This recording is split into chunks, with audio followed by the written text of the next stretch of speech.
Hello बच्चों, welcome back to another video. इस video में हम आज लैक ऑपरान के बारे में पढ़ेंगे।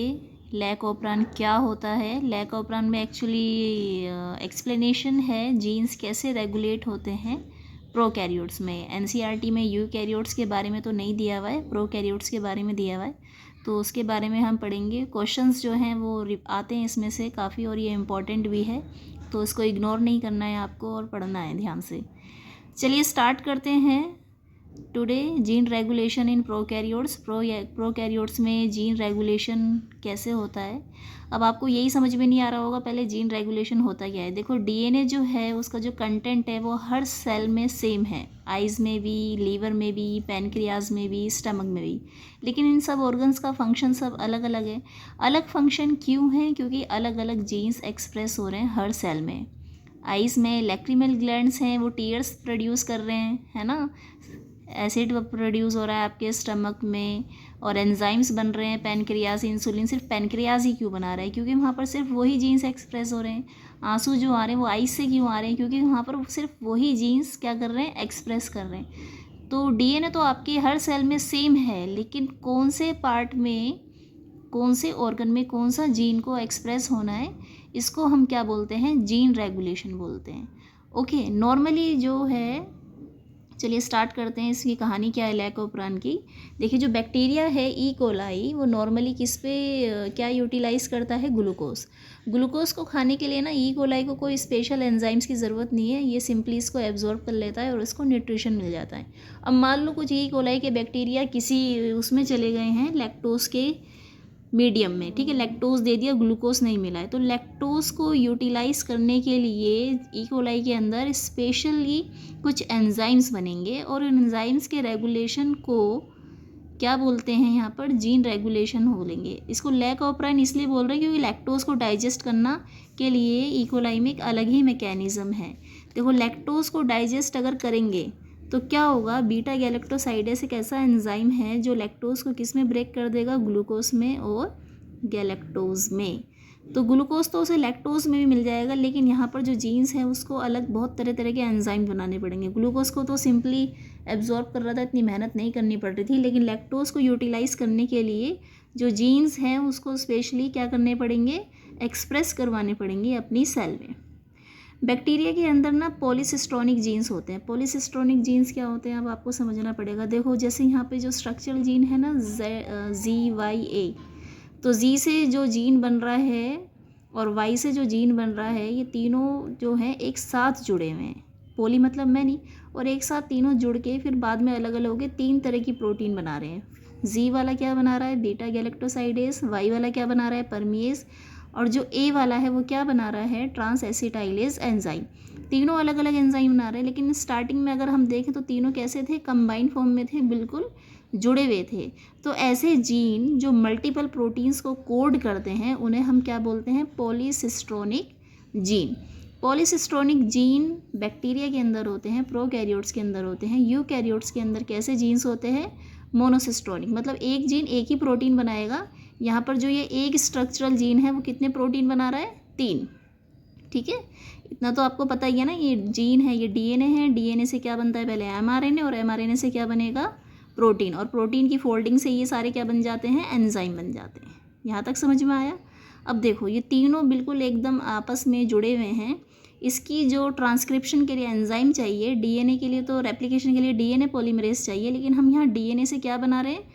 एमआरएनए बना रहे हैं। एमआरएनए बनाने के लिए कौन सा वाला एंजाइम यहाँ पर यूज़ होगा? RNA polymerase. RNA polymerase enzyme जब जुड़ेगा, किससे जुड़ेगा? प्रोमोटर से। अब आपको ये लग रहा होगा ये प्रोमोटर क्या चीज़ है? ठीक है, देखो, आरएनए पॉलीमरेज एंजाइम जो है वो प्रोमोटर से बाइंड करता है ट्रांसक्रिप्शन के लिए। ट्रांसक्रिप्शन ऐसा कोई रैंडम प्रोसेस नहीं है। प्रोमोटर जो है ये जीन्स के बिल्कुल जस्ट आगे होता है थोड़ा सा, और सीक्वेंस है डीएनए का। आरएनए पॉलीमरेज जो है वो इसको आइडेंटिफाई करेगा प्रोमोटर को, और यहाँ से बाइंड करके फिर ये ट्रांसक्रिप्शन क्या कर देगा? स्टार्ट कर देगा। ट्रांसक्रिप्शन स्टार्ट करते ही ये पूरा स्ट्रैंड किसका बन जाएगा, एमआरएनए का। एमआरएनए से फिर बाहर वो साइटोप्लाज्म में क्या कोड करवाएगा, प्रोटीन ट्रांसलेशन। तो ये तीनों एंजाइम हमारे प्रिपेयर्ड हो जाएंगे। ये तीनों के तीनों एंजाइम हमें तब चाहिए, हमें नहीं सॉरी बैक्टीरिया को कब चाहिए, जब उसके मीडियम हम उसको कौन सा दे रहे हैं, लैक्टोज। अभी लैक्टोज तो दिया नहीं है, बैक्टीरिया जो है ग्लूकोज उसको अच्छे से मिल रहा है, यहाँ से दे रहे हैं। तो ये तीनों जीन्स के एक्सप्रेशन को स्टॉप करना ज़रूरी है ना। स्टॉप कौन करेगा, स्टॉप करता है यहाँ पे एक इनहिबिटर। अब इनहिबिटर भी एक जीन है तो उसका भी प्रोमोटर होगा, है ना। इनहिबिटर का भी क्या है, प्रोमोटर। प्रोमोटर वो होता है जहाँ से आरएनए पॉलीमरेज बाइंड करेगा, और इनहिबिटर से भी क्या बनेगा, यहाँ पे एमआरएनए बनेगा। फिर एक प्रोटीन बनती है जिसको हम क्या बोलते हैं, रिप्रेसर या फिर इनहिबिटर। ये प्रोटीन जो है, अभी हम इसे पता है बैक्टीरिया को मुझे लैक्टोज के लिए जीन्स की ज़रूरत नहीं है, तो ये प्रोटीन बाइंड कर जाती है किससे, जाके ऑपरेटर से, ठीक है। और ये ऑपरेटर जो है आरएनए पॉलीमरेज को नहीं जुड़ने देता, प्रोमोटर में डिस्टर्बेंस थोड़ी क्रिएट कर देता है, जिसकी वजह से ना तो एमआरएनए बनेगा इन जीन्स का, और ना ही ये तीनों के तीनों एंजाइम सिंथेसाइज नहीं होंगे, ठीक है। दोबारा से बता देती हूँ आपको, स्ट्रक्चरल जीन्स है, जीन्स के पास हमेशा एक प्रोमोटर का होना ज़रूरी है। इन तीनों जीन्स का प्रोमोटर ये है, और आई जीन का प्रोमोटर ये आगे वाला है। नॉर्मली ये तीनों जीन्स के एक्सप्रेशन स्टॉप है। क्यों स्टॉप है, क्योंकि यहाँ पर हमेशा से क्या बन रहा है, इनहिबिटर के लिए एमआरएनए बन रहा है, एमआरएनए से प्रोटीन बन रहा है, और ये प्रोटीन बाइंड कर रहा है किससे, ऑपरेटर से। ऑपरेटर पे जाके यहाँ बैठ गया है और प्रोमोटर को क्या कर रहा है, रोक रहा है, ठीक है।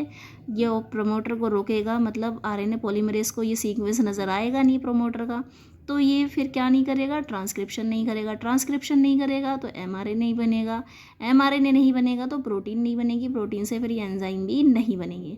अब मान लो मीडियम में हमने क्या दे दिया ये बैक्टीरिया को, ये बैक्टीरिया खुद गिर गया है, कैसे वाले मीडियम में, लैक्टोज वाले में।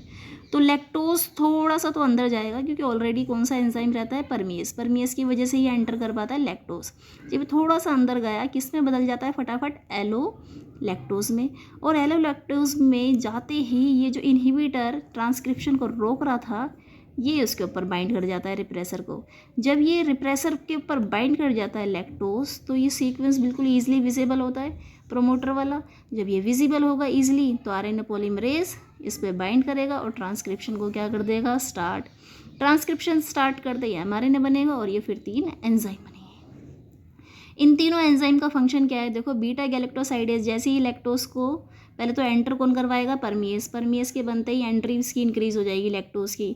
जब ये एंटर करेगा तो लैक्टोज को डाइजेस्ट कौन करेगा या ब्रेक डाउन कौन सा एंजाइम करेगा, बीटा गैलेक्टोसाइडेज।